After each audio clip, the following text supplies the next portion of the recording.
प्रिय भाई और बहनों, आज का शुभ संदेश के लिए आप सभी को हम स्वागत करते हैं। यीशु ने ऐसा प्रेम जताया, मुझको अपना बेटा बनाया।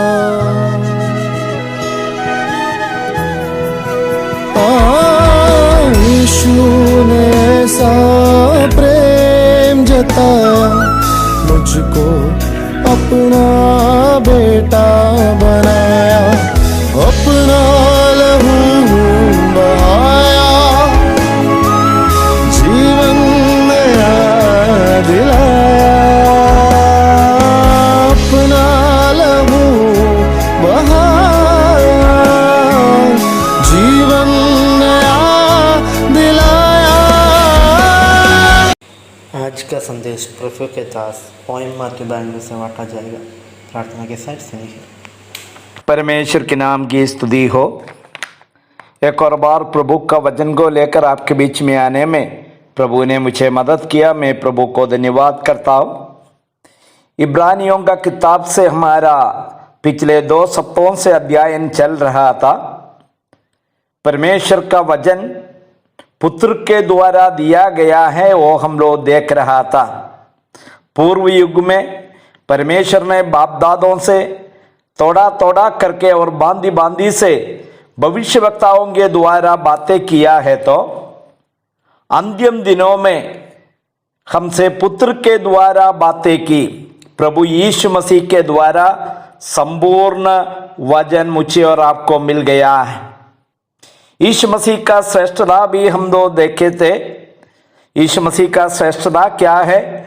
सारी वस्तुओं का वारिस ठहराया है उसको, और उसके नीचे हम लोग पढ़ते हैं उसी के द्वारा उसने सारी सृष्टि का रचना की। मतलब सृष्टिकर्ता के रूप में प्रभु यीशु मसीह को देखता है, संभालने वाला के रूप में प्रभु यीशु मसीह को देखता है। उसके नीचे हम लोग देख लिया वह उसकी महिमा का प्रकाश और उसके तत्व की छाप है। यदि परमेश्वर को जानना है तो यीशु मसीह को जानना। यीशु मसीह में हम परमेश्वर को देख सकता है। इसके नीचे हम लोग देख लिया सब वस्तुओं को अपनी सामर्थ्य के वजन से संभालता है। इस सारा दुनिया संभालने वाला परमेश्वर है। सारी वजन से, उनका मुंह से निकला हुआ वजन से सब कुछ सृजा गया है और उन्होंने इस वजनों से सब कुछ संभालता है।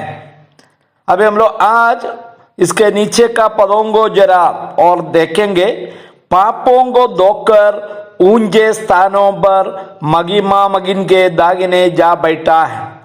यीशु मसीह के बारे में बताता है पापों का जो सजा भोगना था वो सब कुछ दूर करके उन्होंने आज महिमा मगिन के दागिने जा बैठा है। प्यारे भाइयों, कहना बहुत आसान है। यीशु मसीह पापों के लिए अपना जान दे दिया, लेकिन उसके लिए उनको काफी कुछ सहना पड़ा। परमेश्वर था, परमेश्वर मनुष्य के रूप बनकर इस संसार में आना उतना आसान बात नहीं है। सबसे नीचे का जीवन बिताया। नीचे का मतलब पाप का जीवन नहीं बिताया।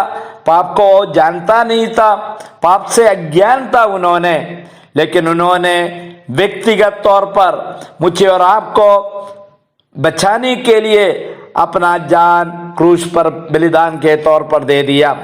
और प्रभु यीशु मसीह का मृत्यु से पहले गेत्सेमनी बगीचा में, जो लूका रचित समाचार 22 अध्याय का 43 और 44 ये दोनों पदों में बताता है, उसका जो जीवन के बारे में वो हम लोग पढ़ते। जरा उस पदों को हम लोग पढ़ेंगे।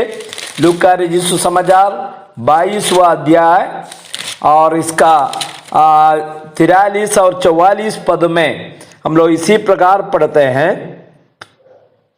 तब स्वर्ग से एक दूत उसके दिखाई दिया जो उसे सामर्थ्य देता था। वह अत्यंत संकट में व्याकुल होकर, किसके बारे में बताता है? यीशु मसीह के बारे में बताता है। वो अत्यंत संकट में व्याकुल होकर और भी हार्दिक वेदना से प्रार्थना करने लगे और उसका पसीना मानो लहू की बड़ी बड़ी बूंदों के समान भूमि पर गिर रहा था। देखिए उनका जो दर्द है उसको बताते अत्यंत संकट में व्याकुल होकर और भी हार्दिक वेदना से प्रार्थना कर रहे थे कि मेरे भाइयों मुझे और आपको बचाने के लिए उन्होंने मृत्यु से पहले ही काफी दर्द सह लिया। मत्ती रचित सुसमाचार 27 का 27 पदों में, मत्ती रचित सुसमाचार 27 अध्याय का 27 पदों में हम लोग पढ़ते हैं, तब हाकिम के सिपाहियों ने यीशु को किले में ले जाकर सारी पलटन उसके चारों ओर इकट्ठी की। इसका मतलब क्या है? काफी जो सैनिक लोग यीशु मसीह को पकड़ने के लिए आया। यीशु मसीह एक ही व्यक्ति है, लेकिन काफी लगभग कहा जाता है 600 से अधिक सैनिक लोग यीशु मसीह को पकड़ने के लिए आया।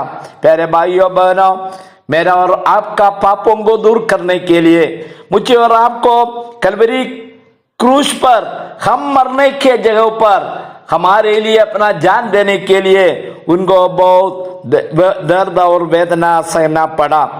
जो यूहन्ना रचित सुसमाचार 19 अध्याय इसका 13वां पद में हम लोग पढ़ता है। यूहन्ना रचित सुसमाचार 19 अध्याय इसका 13वां पद में हम लोग पढ़ता, ये बातें सुनकर पिलातुस यीशु को बाहर लाया। उस जगह एक चबूतरा था जो इब्रानी में गबदा कहलाता था और वहां न्यायासन में बैठा है। ये पिलातुस ने न्यायासन में बैठा है और उन्होंने गलत न्याय किया है। जो उनका जो विधि था जो सच्चाई के अनुसार नहीं था। प्यारे भाइयों, वहां पर यीशु मसीह को क्रूस पर चढ़ाने का आज्ञा दिया और बाइबल बताता प्रभु यीशु मसीह मुझे और आपको बचाने के लिए मृत्यु को जैसे हम लोग चीनी का स्वाद करके चखता है, वैसे ही उन्होंने मृत्यु को चखकर मेरे लिए और आपके लिए अपना जान दे दिया। लेकिन प्रभु की स्तुति हो, प्रभु यीशु मसीह तीसरा दिन जी उठा, स्वर्ग में अभी पिता परमेश्वर के दागिने और जो अधिकार का जगह पर, आदर का जगह पर बैठे हैं, उस परमेश्वर को हम आत्मा और सच्चाई के साथ स्तुति करें, आराधना करें। प्रभु के नाम की स्तुति हो। आमेन।